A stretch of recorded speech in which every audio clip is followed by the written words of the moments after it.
भगवद गीता के अनुसार साधु कृष्ण भावना भावित व्यक्ति है। अधार्मिक लगने वाले व्यक्ति में भी यदि पूर्ण कृष्ण चेतना हो तो उसे साधु समझना चाहिए। दुष्कृताम उन व्यक्तियों के लिए आया है जो कृष्ण भावनामृत की परवाह नहीं करते। ऐसे दुष्कृताम या उपद्रवी मूर्ख तथा अधम व्यक्ति कहलाते हैं, भले ही वे सांसारिक शिक्षा से विभूषित क्यों न हो।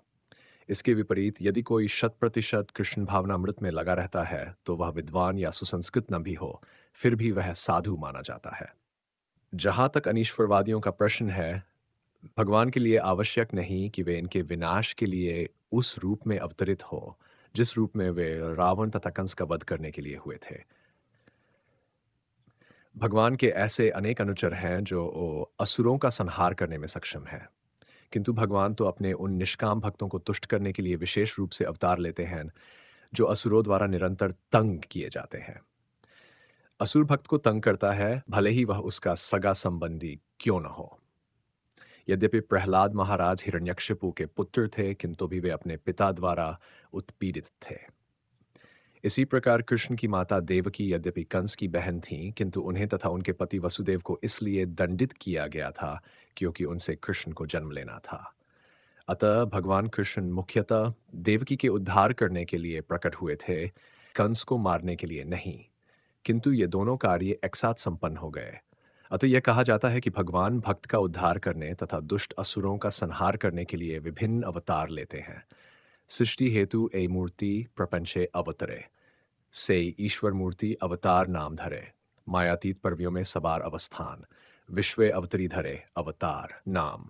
अवतार अथवा ईश्वर का अवतार भगवत धाम से भौतिक प्राच्य हेतु होता है। ईश्वर का वह विशिष्ट रूप जो इस प्रकार अवतरित होता है अवतार कहलाता है। ऐसे अवतार भगवत धाम में स्थित रहते हैं। जब वे भौतिक सृष्टि में उतरते हैं तो उन्हें अवतार कहा जाता है। अवतार कई तरह के होते हैं, यथा पुरुषावतार, गुणावतार, लीलावतार, शक्त्यावेश अवतार, मनवंतर अवतार तथा युगावतार। इन सब का इस ब्रह्मांड में क्रमानुसार अवतरण होता है। किंतु भगवान कृष्ण आदि भगवान हैं और समस्त अवतारों के उद्गम हैं। भगवान श्री कृष्ण शुद्ध भक्तों की चिंताओं को दूर करने के लिए विशिष्ट प्रयोजन से अवतार लेते हैं। जो उन्हें उनकी मूल वृंदावन लीलाओं के रूप में देखने के उत्सुक रहते हैं। अतः कृष्ण अवतार का मूल उद्देश्य अपने निष्काम भक्तों को प्रसन्न करना है। भगवान का वचन है कि प्रत्येक युग में अवतरित होते रहते हैं। इससे सूचित होता है कि वे कलियुग में भी अवतार लेते हैं। जैसा कि श्रीमद् भागवत में कहा गया है कि कलयुग के अवतार भगवान चैतन्य महाप्रभु हैं, जिन्होंने संकीर्तन आंदोलन के द्वारा कृष्ण पूजा का प्रसार किया और पूरे भारत में कृष्ण भावनामृत का विस्तार किया। उन्होंने यह भविष्यवाणी की कि संकीर्तन की यह संस्कृति सारे विश्व के नगर नगर तथा ग्राम ग्राम में फैलेगी। भगवान चैतन्य को गुप्त रूप में किंतु प्रकट रूप में नहीं, उपनिषदों, महाभारत तथा भागवत जैसे शास्त्रों के गुह्य अंशों में वर्णित किया गया है। भगवान कृष्ण के भक्तगण भगवान चैतन्य के संकीर्तन आंदोलन द्वारा अत्यधिक आकर्षित रहते हैं। भगवान का यह अवतार दुष्टों का विनाश नहीं करता, अपितु अपनी अहेतुकी कृपा से उनका उद्धार करता है।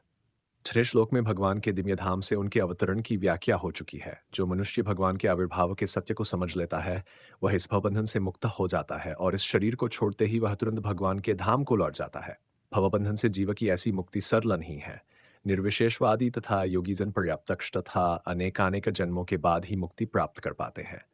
इतने पर भी उन्हें जो मुक्ति भगवान की निराकार ब्रह्म ज्योति में तादात्म्य प्राप्त करने के रूप में मिलती है, वह आंशिक होती है और इस भौतिक संसार में लौट आने का भय बना रहता है। किंतु भगवान के शरीर की दिव्य प्रकृति तथा उनके कार्यकलापों को समझने मात्र से भक्त इस शरीर का अंत होने पर भगवत धाम को प्राप्त करता है और उसे इस संसार में लौट आने का भय नहीं रह जाता।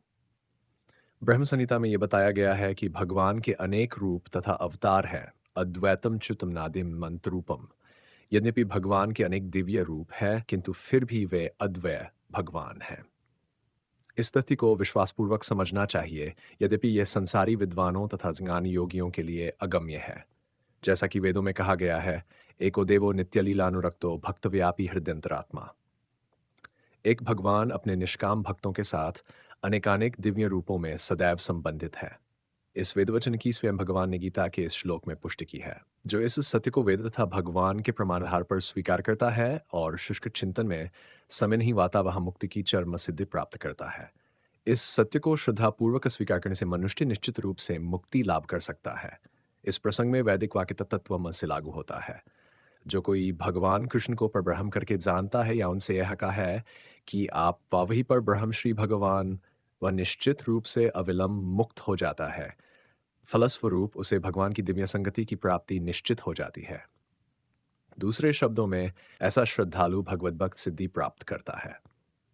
इसकी पुष्टि निम्नलिखित वेदवचन से होती है: तमेव विदित्वाति मृत्यु मेति नान्य पंथा व्यते उयनाय। श्री भगवान को जान लेने से ही मनुष्य जन्म तथा मृत्यु से मुक्ति की पूर्ण अवस्था प्राप्त कर सकता है। इस सिद्धि को प्राप्त करने का कोई अन्य विकल्प नहीं है।